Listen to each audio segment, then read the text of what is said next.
Good morning vlog. It is Wednesday. I've spent all morning producing, getting into the box and basically mixing down a couple of tunes from the album.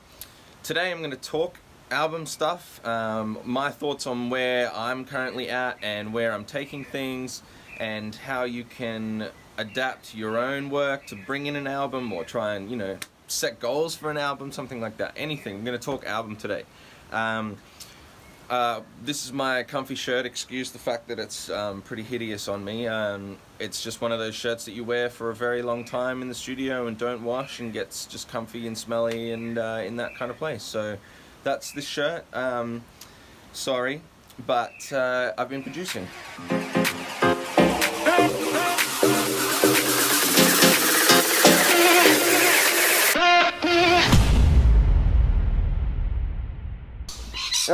So I just went to leave to go and get Sean, and apparently he is ill. He is sick. These things happen, unfortunately, a fair bit with Sean, so we want to try and keep him as well as possible. So today he's going to rest up for another hour or so. I've got more to crack on with, so I might jump back into music. But first, I want to sit down and explain a little bit to you about the album process and what's been going on with me so far. So what I might do is go have a seat and let's crack into it. Okay, so I have been writing my album for ages, months and months and months. At the moment, current stage, I'm up to 15 tracks somewhat, done fully musically. I've got most of the vocals laid out to be draft vocals. I've recorded myself on everything. That's something that I've chosen to do on this album, is be completely solo. Apart from maybe like the final master, I might get a few ears on the mix, but my goal was to try and do everything myself. Fully music, fully vocals, full mixing, that kind of thing. Really make sure that it's 100% my project. But I mean, if that's something that you want to do, reach out to vocalists and stuff. I reckon that a lot of my tracks maybe could have been made better, but at the end of the day, if I'm not enjoying writing the music, if I'm not enjoying loving the process as I go, then there's no point me outsourcing if I'm happy just doing my thing, like, at the end of the day. So process 15 tracks out. They're all being laid out musically. Now the process is to re-record the vocals, practice the vocal so I can really nail it. I'm not a vocalist myself, I never really have been, but I've been practicing. So keen to see what everyone thinks really, but practice the vocal, lay it out, comp it, bring it all down, layer it, make it sound beautiful, and then I can start pitching ideas for the release schedule and all that kind of thing.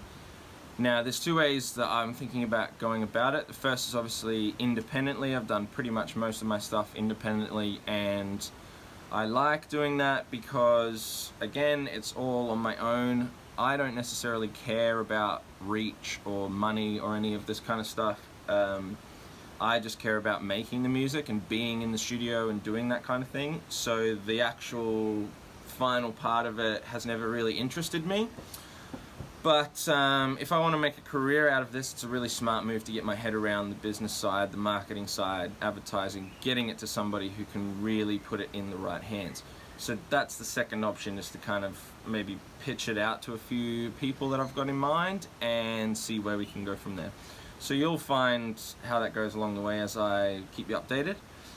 But I wanted to go through a couple of tips that I've come across in this whole album writing process, from sitting down to going, yes, I'm going to write an album, to figuring out the whole sound and the whole kind of concept of the album, and then obviously the execution.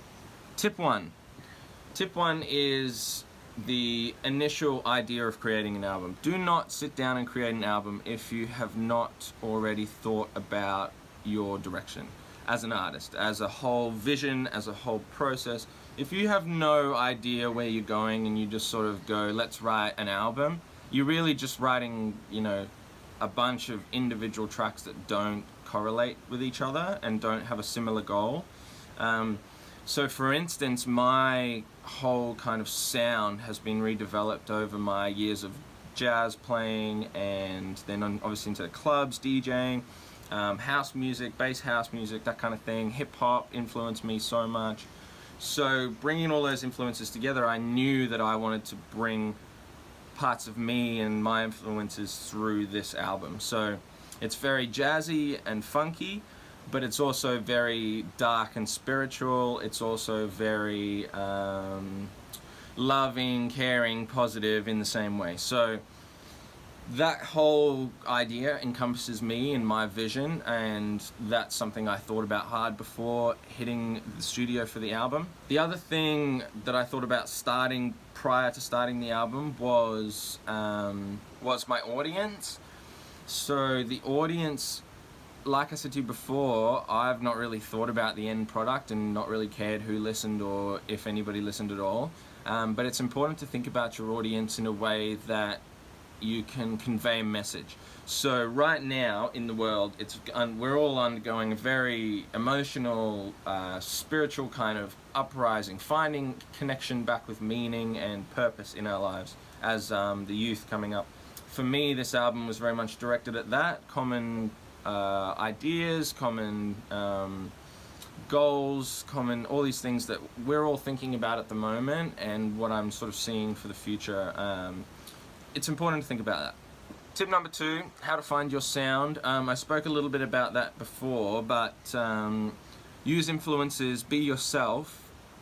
Anything that you've come across and that's built you as an artist is probably going to nail it in the head. You can't pretend to be anything else. And I think, if I'm honest, that's kind of how I was with my bass house and house stuff. Very much just wanted to, I liked that, I love bass house and I liked making that kind of stuff, but it wasn't entirely me, and it didn't allow me to fully unleash my creativity and be myself on it. Yeah, I've changed direction, really listened to my influences and what makes me tick, what I love to listen to, and put that into my own way. Tip number 3. Tip number 3 is the actual creative process. Now this is different for everybody, and I can't say my way is better than anybody's, but often I'll have an idea, I'll have especially with the album, it's got to meet that cohesive kind of, like I said, the cohesive message or theme, whatever. It had to connect with that, but it also had to have an influence of mine, and I also wanted it to be different and unique every single time. I don't like having all of my tracks sounding too similar. They have in the past, or they may have, or you know, some artists do, and that's great for your branding, but for me, I can't get stuck in writing the same thing all the time. I love to play around with all different stuff, jam out, different influences, artists, whatever. When you're writing and in the creative process, make sure that you're trying different things. Be weird with stuff. Play around. Jam out is what I would say. And by jamming out, what I mean is just like muck around with something. Play the keys, just bip, bip, bip, bip, muck around, whatever. Figure something out and go, whoa, that's actually cool. And then start building that around the track. Or building the track around that, sorry. And that's kind of what I did. And I would take an intro or a feeling or a vibe or something or a message or whatever feeling and really go for that in terms of creating the track. Also, another part of it which I can talk about now is songwriting, or the actual lyrics of the track. I've never had really much experience with this prior to bumping into the album, but when you're writing something, when you're sitting down, same thing, write something from the heart, write something that's meaningful, can connect.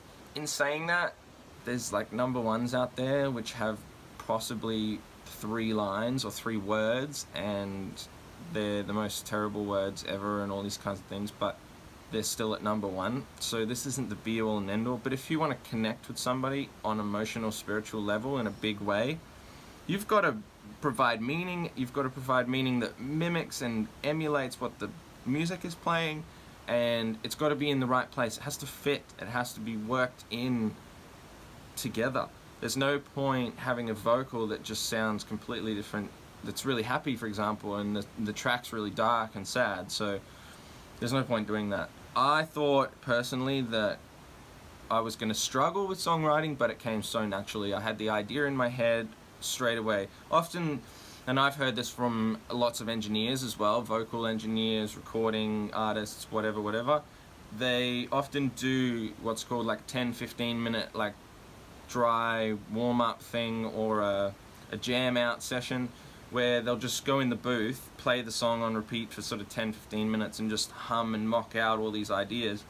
And often, and I can vouch for this, the best ideas and the original ideas come from this moment, because it's first what you're feeling, it's first what you're thinking about, and what's naturally coming to you.